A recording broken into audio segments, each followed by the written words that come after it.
मध्य प्रदेश का गुना, वहां पर पत्थरबाज गैंग का असली सच कैसे कैसे सामने आ रहा है बताता हूं आपको। पता चला कि अचानक भड़की हुई हिंसा नहीं थी, बल्कि एक प्री प्लान्ड साजिश थी, जिसे सुनियोजित तरीके से इंप्लीमेंट भी किया गया, अंजाम भी दिया गया। सोशल मीडिया प्लेटफॉर्म पर ऐसे कई भड़काऊ पोस्ट डाले गए जिसके डायरेक्ट लिंक दंगे से जुड़ रहे हैं। कुछ पोस्ट तो रामनवमी पर भी डाले गए जिनकी शिकायत पुलिस से की गई, लेकिन कार्रवाई नहीं हुई। और कार्रवाई ना होने का नतीजा ये कि कट्टरपंथी बेखौफ हुए और हनुमान जन्मोत्सव की शोभा यात्रा पर पत्थरबाजी की। दंगे के बाद भी कुछ मुसलमान सरेआम धमकी देते नजर आए।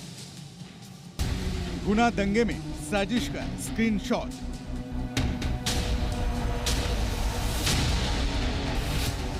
मस्जिद के भीतर से पत्थरबाजी स्क्रिप्टेड थी।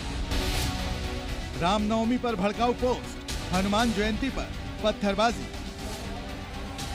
पत्थरबाजी ना करते तो गाली सुनते रहते, बुज़दिल समझ रखा है। गुना में हनुमान जन्मोत्सव के जुलूस पर हुए अटैक ने गहरी साजिश की परतें खोल दी हैं।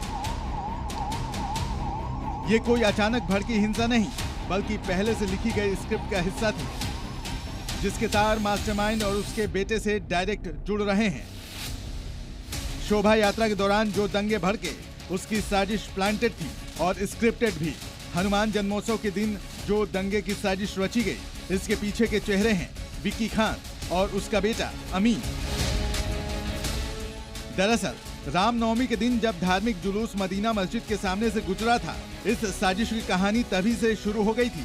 मास्टरमाइंड विक्की खान के बेटे अमीन ने उस दिन इंस्टाग्राम पर एक भड़काऊ पोस्ट डाली थी। उसने लिखा था कि झूला झूलो पर बाप को मत भूलो, समझे बेटा। ये पोस्ट न केवल हिंदुओं पर तंज थी, बल्कि एक खुली चुनौती थी जो जुलूस को निशाना बनाने की मंशा को साफ दिखा रही थी। इस पोस्ट के बाद हिंदू पक्ष ने अमीन और विक्की खान के खिलाफ पुलिस में लिखित शिकायत दर्ज कराई थी, लेकिन कोई कार्रवाई नहीं हुई, जिसकी वजह से साजिशकर्ताओं के हौसले और बुलंद हो गए।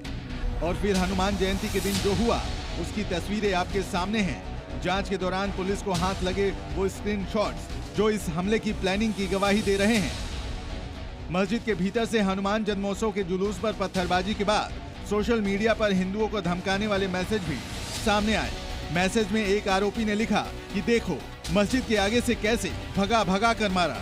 और यही नहीं, गुना के कट्टरपंथी मुसलमान खुलेआम कैमरे पर कह रहे हैं, पत्थरबाजी क्यों नहीं करते, बुज़दिल समझ रखा है क्या। पत्थरबाजी ना करते पत्थरबाजी ना करते तो गाली सुनते रहते, बुज़दिल समझ रखा है।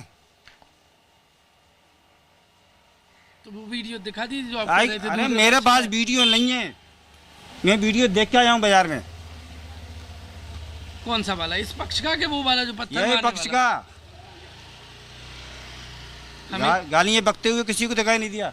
जब मुसलमानों ने वो ऊपर से नारा लगाया यहाँ पर, तो डीजे चालू कर दिया गया ताकि मुसलमान को कोई आवाज ना सुने। मुसलमानों ने ऑन कैमरा जो बयान दिए वो चौंकाने वाले हैं। धमकी भरे अंदाज में कहा गया कि नमाज के समय जुलूस क्यों निकाला। मस्जिद के कैमरे चालू, सबको सब कुछ पता है।